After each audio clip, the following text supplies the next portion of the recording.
Okay, here we are testing an Ingersoll Rand model 15T2 three-stage air compressor capable of pressures of 69 bar.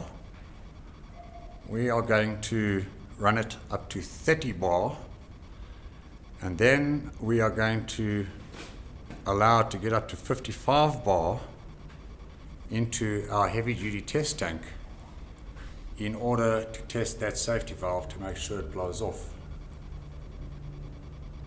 There you can see the gauge. Heavy-duty test tank made out of very, very heavy metal. And there's the heavy-duty 400 bar discharge valve.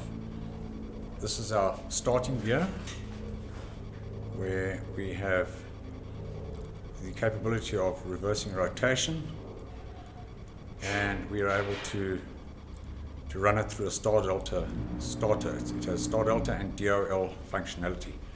So Sia, you're going to switch that power on for us, please, there.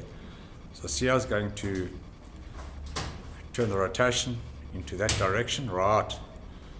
He's going to undo the emergency stop button. Or he's going to rather, yeah. No, switch that off here. Let's just start again. Right, untwist the emergency stop, press star delta and it will start.